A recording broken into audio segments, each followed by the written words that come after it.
Hi, everybody. Welcome back to this week's episode of the City Confessions. We are joined by Emily Brickel Edelson. She is a new mom, an entrepreneur, the co-founder of Chic Sketch, a published fashion illustrator, a speaker, and author of the book Sketch and Go 5-Minute Fashion Illustration. That was a mouthful. I feel like you have so many titles. So, hi, Emily. How are you? And thank you so much for joining me today. Hi, thank you so much for having me. I'm so excited to chat with you about being a mom and an entrepreneur because, it's so many things that people just don't know anything about until they're like really thrown into it. So, Absolutely. If anyone is watching, she's actually feeding her baby girl, yeah. Sophia. And both of our kids are actually like 11 days apart, which is amazing. So I feel like you and I have a similar journey just because every baby obviously is different, but the phases and stages they go through can be similar. So we Yeah. can dive into motherhood, but why don't you introduce yourself? Tell us who is Emily Brickel Edelson and tell me about how you started Chic Sketch and your whole journey in a nutshell. Yeah. So, hi, I'm Emily. I'm a fashion illustrator, entrepreneur. I had a fashion line years ago. I've always been into fashion. Right now I'm kind of doing a little bit of like, I'd say Instagram influencing, but my main thing is my Chic Sketch business. We have a mobile app. It's a live events company where we have tons of artists across the country and we do live sketching. So, like, if you've ever been at a wedding and you see a photo booth, or you see people sketching you on the street and they're like exaggerating your features to make everyone chic. It's a really fun activation. We've worked with thousands of brands, red carpets, backstage, front row, New York Fashion Week, like Fendi, Dior, Cartier, like Bloomingdale's, Macy's, like my favorite brands.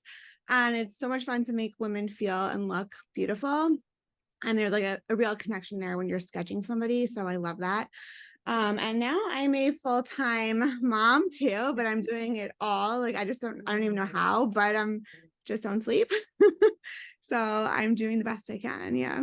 I think you're doing amazing. I admire you so much Thank because you. I am also like a full-time mom. I feel like working has been on the back burner for me. I've just been taking the role of being a mom and I love it.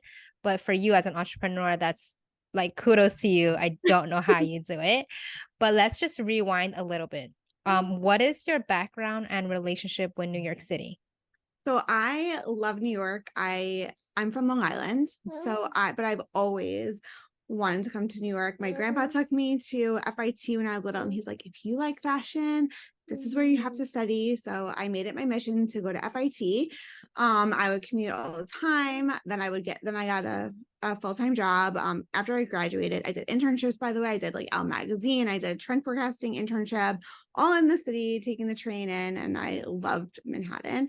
And then my first job out of college was as an executive assistant at Sergio Rossi, where I was literally in the YSL building on Fifth Avenue, like on 57th Street, which was like walking down the street every day was just like a movie to me.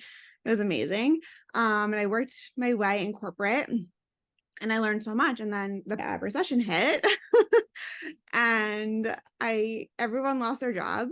And I just was like, okay, what am I going to do with myself? So I just started my dream of fashion design. And New York City's always been there for me. Like it's always been just this magical, like main character. And I just feel like it inspires me. I'm looking at the skyline right now. I live in Long Island City. And it's my inspiration. I just feel like you can do anything you want there and no one judges you. I feel like I fit in the most in New York City more than anywhere in the world. So I I love it. love hearing that. I feel like New York City is definitely not for everybody, but at the same time, it's like a place where it's accepting of everybody. Like Yeah. you can, wear the craziest clothes, you can say the craziest things, and like Yeah. nobody cares. It's just And part of the culture. I love walking down So the street in like a metallic pink like leather jacket. Like that's like my vibe. your So vibe. yeah, it's I fun, sparkles love pink. that. But now being a mom, I think my style's changed a little bit. But yeah. Yes. So with Chic Sketch, how did you get into it? Like when you were young, did you always gravitate towards like art and creativity? Because I feel like sketching, would you think it's a skill, a talent? Can anybody learn to sketch? Like, I'm just so curious because I don't think I can draw or sketch at all. And we have actually encountered each other, I think way back in the day, like around 2017. I checked my Oh, you messages, yeah, with the company, not with you specifically. And right. it was like a 2017 event. I think it was with Fabiana. Oh, yes, I For was like there. the Oscar, I remember a little bit about how the process is.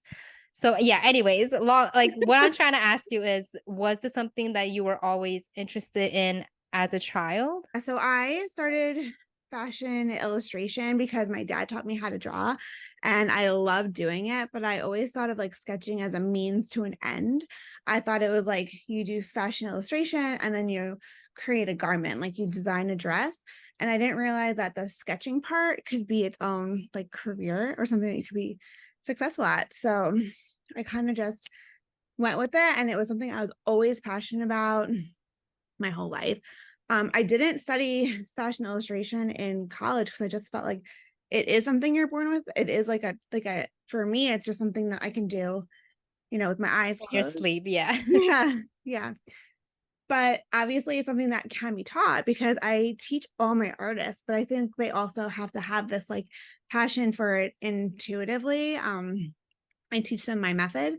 So my method is a little bit different than traditional what you're taught in school because I try to teach people how to do like a 5 to 10 minute quick sketch without like a background to it. So there's a method and it's in my book. Um, so I do think you can also be taught, but I think you have to just kind of have that eye too for Mm. aesthetics. It kind of all goes hand in hand. Okay, so I understand that Chic Sketch is an app. When when did you have that entrepreneurial like light bulb and said, "Oh, we can make this like a business where, we're working with brands and like have, the artists at events." Like, but Yeah. how did you decide, "Okay, I'm actually going to create an app and be present in all these events?" So I got a call from a publicist. So first I had a fashion illustration Etsy Mm, like website, which I still do. I just don't really focus on it right now. mhm, But I was getting a lot of like orders through Etsy. And I also started because I don't know if you know who Gabrielle Bernstein is. mhm. She is like a amazing spiritual Yes, guru, yes. and I worked with her before she was like big time, and I was like blocked because I didn't know what to do. There's like more to that, but like I said, I had a fashion line, and I just was stuck, and I didn't know what to do, and I was depressed. And she's like, just draw something, draw anything. So I drew her as a thank you, and she's like, oh my god, Emily, I need artwork for my meditation album, and I need it tomorrow. So like, Wow. yes, and I was like, yeah, it's for you. Of course, you inspired me. So that's kind of how I started getting people orders Mm, for fashion illustration. So then I started an Etsy account. So I had an Etsy account and then somehow somebody found me. I had a blog. It was about inspiration and doing sketches. Somebody found me, contacted me to write the book, which I was working on. And then somebody else must have found me through that and was like, can you do live sketching at events? And I'm like, I don't know. And she's like, can you do 5 minute sketches? And I was like, absolutely not. No. So she's like, well, can you try? And I was like, yeah, I could try. So I kind of trained myself to do 5 minute sketches, like, so I was, wow. and just saw what I can come up with. And it was an in-person event. And she's like, come to this event and sketch. It's like the grand opening of this store called Bene Rialto, which no longer exists, but it was right by Lord and Taylor. So I was sketching there in person on paper, and I had a huge line out the door. My husband, my fiance at the time, is an app developer. So he saw this and he saw people taking photos of the paper and posting on Instagram. And we're obviously taking a photo of paper on Instagram is not like the most chic look. Mhm. So we're like, okay, there's something here. He saw that Wow. had a demand. We saw that I couldn't do it by myself and I needed help. I couldn't sketch all the whole line. And we're like, why don't we take this to the masses? So together, he's a serial entrepreneur, Jordan Edelson. He has an app development company called Appetizer Mobile. And so we joined forces and we created Chic Sketch. So we decided, okay, we're going to do live events first because that was really what started it. Mhm. We're going to hire other artists. We're going to do live events, and then we're going to take it to the masses and create an app where you could submit your photo and get a digital sketch. So you can have a digital sketch, post it to your social media, and it's so much more clean than having a photo of a piece of paper. So that's really, Wow, that's amazing. So yeah. when you recall this moment when everything started to kind of just happen before your eyes, was it a shock for you, or do you feel like you were in that time of like, no, this is supposed to happen? Like, I feel ready in a way, with your skills, or did you have any doubts? Like, can you just go back to that Yeah, moment and like tell me who was Emily at that time? that's such a cool question. Yeah, it just felt right. I feel like I was in the right place in the right time. And my grandfather always has this amazing quote, and he says, chance favors the prepared mind. So I was prepared. I didn't know, like, all these other doors were kind of like, closing on my fashion design business. Mhm, I didn't know what I was going to do next. And I had an Etsy business, which was like starting really great. But I was like, okay, like, I love, I'm very personable. I love events. I love like dressing up. I love people. It just kind of all came together and it felt really good. And then it kind of a snowballed because after that, like, I didn't really know it was going to take off so much, but then we got a call from Cartier, which was one of our first clients, and they're like, "Can you sketch for us?" And I like almost died. And then, when Cartier saw us, another brand saw us because the other brands want to keep up with each other.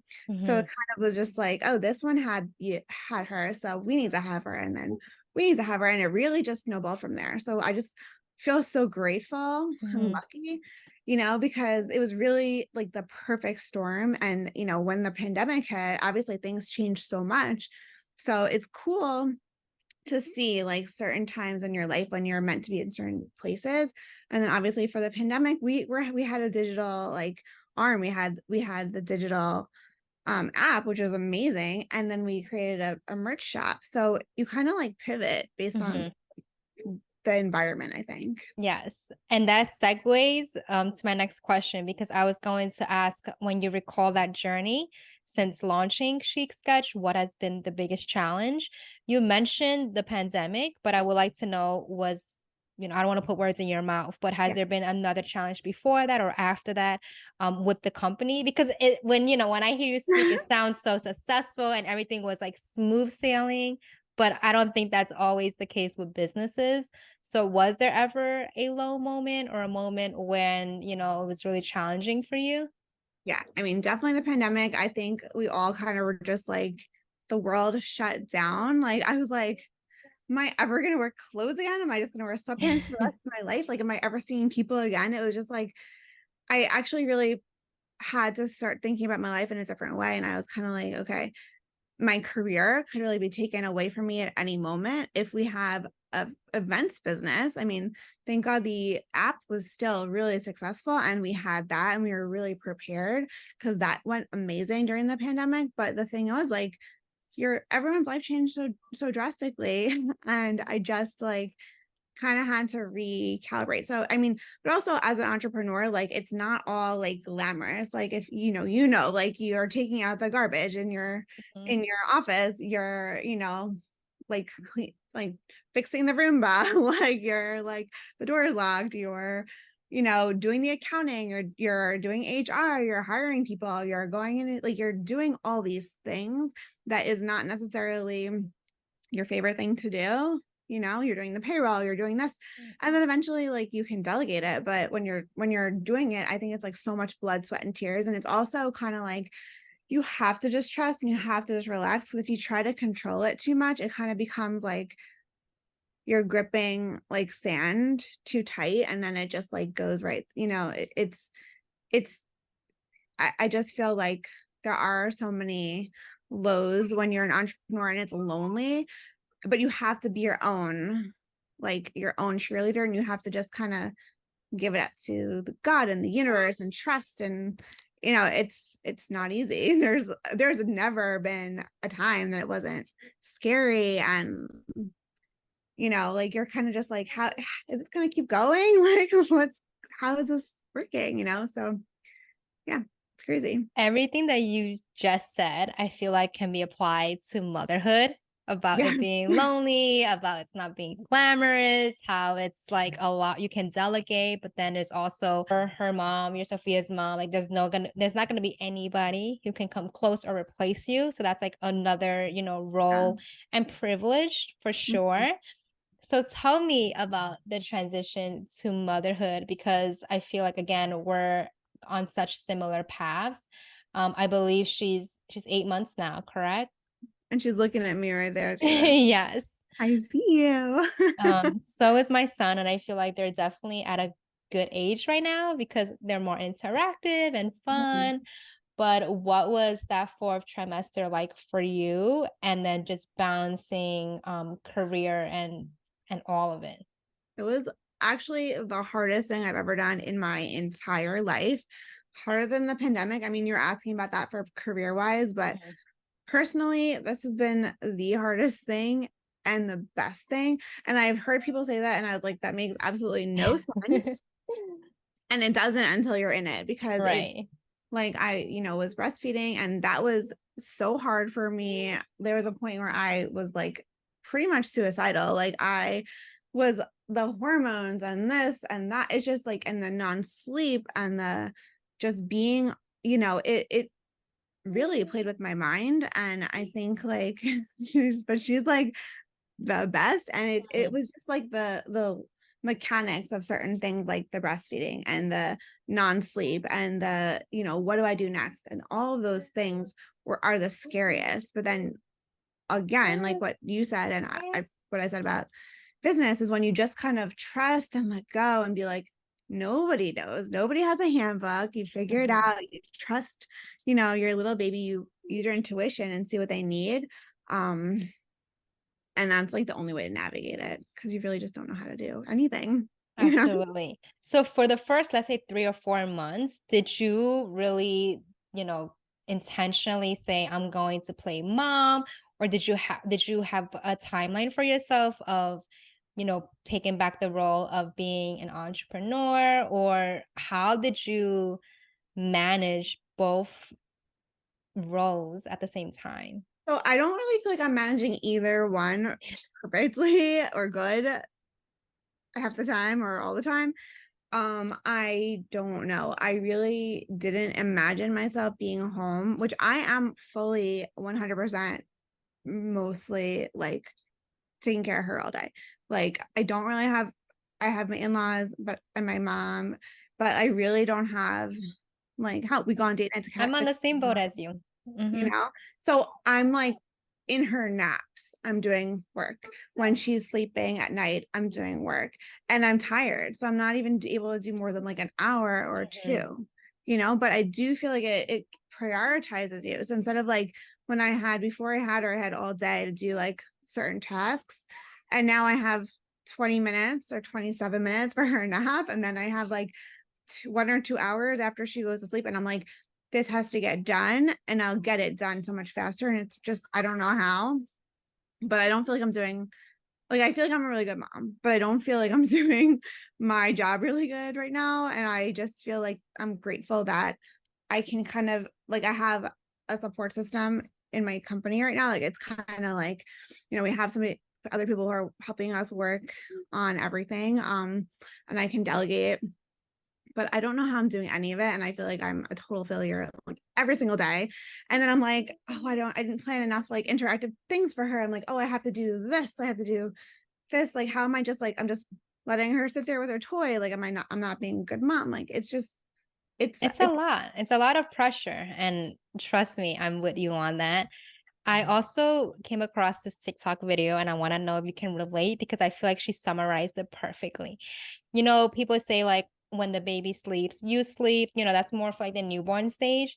But she was saying that when the baby does nap, there's like a timer that goes off, right? Because I don't know how well Sophia sleeps. Like Hunter sleeps really well for night, but the naps can be a hit or miss, right? It's yeah. not a guarantee 2 hour, an hour. It can be whatever the case is.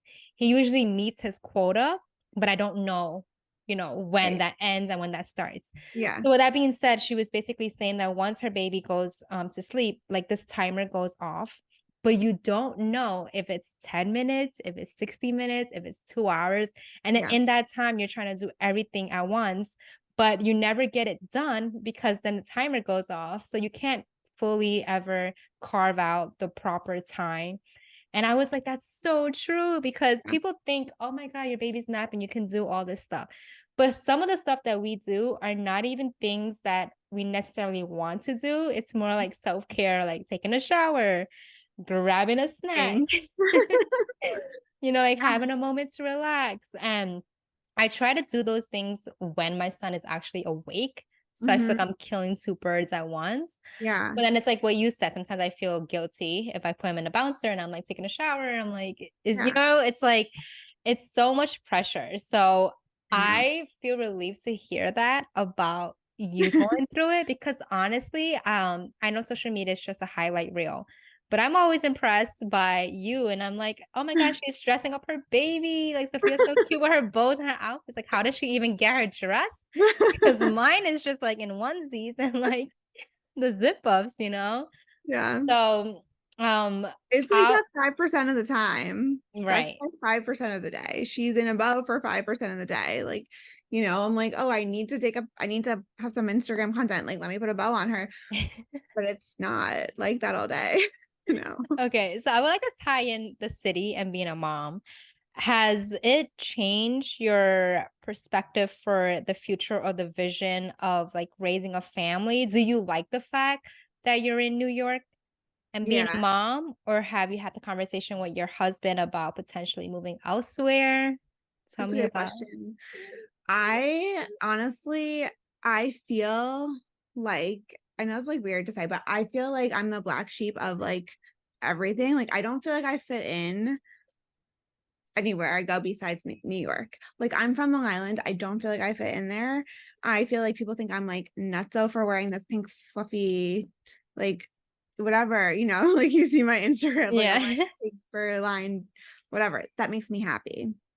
I do these things. Like, it makes me happy to put a little bow on her when it's a stressful day. Like, it makes me happy. Like, I love fashion and it's like very creative and it expresses myself. And me and my husband both, we love being in Manhattan. We're not in Manhattan, but we love being like 10 minutes out because we're Mhm. in Queens. So we do those live events and he has meetings. He goes into the city for work some days, like, and I can go into the office if I want to. Um, but the thing is, like, if we moved away from there, like, I just don't think we're going to want to go back into the city for that meeting or that networking event. Like, not like I'm doing that really, unless it's my work right now. If Mhm. it's a Chic Sketch event, I'll be there. But if it's like a social event, like, I cannot Mhm. do that. Like, I'm watching the baby. Like, I'm not gonna get, it's just in the future, maybe more. But for now, we love it.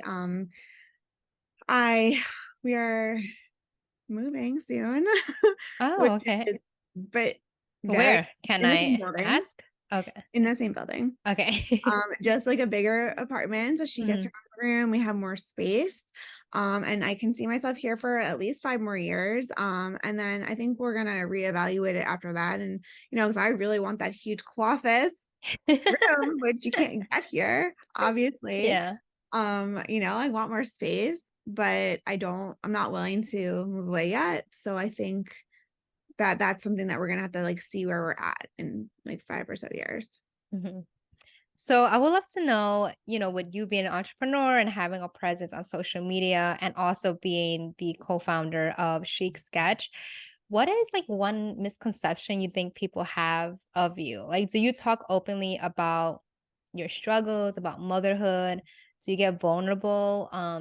Just what is something that you can probably just reveal to us about maybe like your mental health or whatever you're comfortable sharing? Yeah, I am so sensitive. I'm so emotional. I think years ago I used to share that. I got a lot of judgment for what I put out there. I'm very like I've become a little bit more guarded with my vulnerability.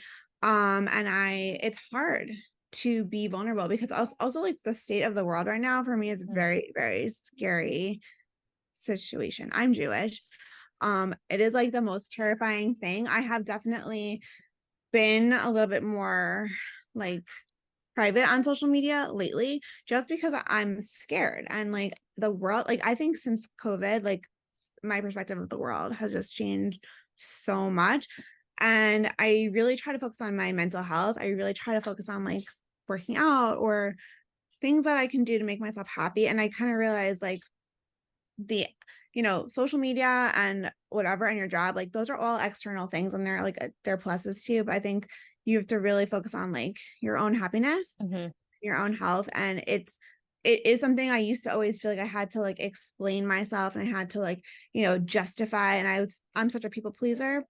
But now I've kind of felt like, okay, well, I don't feel like I have to explain myself. I think being a mom, I also feel like everyone's going to give me their opinion and I actually don't want it. Like, I don't care. Like, do what you want. I'm going to do what I want. Yeah. And you're just going to mess with my head. So, like, I'm just going to like cut that Yeah. right If I there. didn't ask for it, then I don't need it. Yeah. So I definitely have become a little bit more private. But I'm so vulnerable. I'm so emotional. I'm so up and down. I have panic attacks. I have anxiety attacks. Like I am very much in my feelings and my emotions. And I think when you're a creative person, you are, but I think I channel it into my creativity. Um, but yeah, I mean, like I'm very open. I just don't feel like I've really been having those like camera Mhm. face-to-face conversations with my social media lately because I'm so busy as a mom, because I'm trying not to do screen time with her, because I'm trying to Mhm. have my phone away and I'm trying to be just fully present with her. And I just feel like Instagram, unfortunately, like even like my friendships just kind of has been put a little bit on the back burner until I can have more space to have more time, which I don't have any extra time right now. But I want to, like, I do love it, but it's just hard, you know? Yes, I agree and I relate. And again, it's just so refreshing to hear sometimes because motherhood could just be so lonely. And like when you hear another mom say all those things, it's like, oh my God, like I don't want you to feel that way either. No. But there's also like truth in that and validity and also like my experiences, which is why I feel like the motherhood community is just so warm and loyal and opening. We are winding down and my podcast is called The City Confessions. I would love to know if you can confess something to all of us, Emily. And this can be something more lighthearted if you want. It could be anything that you want to share, whether it's pertaining to motherhood, being an entrepreneur, being a fashion illustrator. It's however you receive it. So, what's your confession today? Okay. My confession is I am feeling like I have a whole new chapter of my life that I don't know what it is. And it's so scary to me because I want to figure out like what does it look like for me to be a mom with my career and I wouldn't like to have another baby. How am I going to do this? What is it like what am I going to be posting on social media because I do want to be a little bit more private? What can I do that's more valuable to people who I am posting for? Like I kind of want to make it more like more intentional in a way. And I just like I'm like in this whole like I don't even know who I am anymore phase. Like I don't know who I am, what I want, like what I want to wear, like what I want to dress. Like I'm just so confused. And I'm really trying to figure it out because I feel that there's like some butterfly wings in there, but I cannot see it yet. And it's very stressful and very hard. I really appreciate you saying that. And I feel like I read somewhere that, when you birth a child, like that's also birthing a new version of yourself. Like Yeah. there's mourning and a part of you has, I don't want to use the word died, but it is true. There's a rebirthing of who Emily is in this current moment. And it's so scary because you Oh, were one way and you were one version, and that's who you known. And I feel like it's taken me so much time as well to find parts of myself that yeah. I miss, but also shed the layers that no longer like serve me. And even though it's sad because it's like I did love her. But at this point, maybe we're both ready to level up and welcome another side of ourselves. But change and the unknown is so, so scary. But I just want to let you know that I'm here with you and I'm Mm. literally going through the same thing. So after this, I would love to have just like a one-on-one chit chat with you. But I have a quick fire round of New York City questions to fully wrap this episode up. So I Okay. have 5 questions. You just answer it with the first word that comes to your mind. Are Okay. you ready? Okay. If you can describe New York City in one word, what would it be? Vibrant. What's your favorite thing about the city? Fashion. What's your what's your least favorite thing? Safety right now. Would you ever go to like restaurant or go to spot? Let's see. I love like Avra.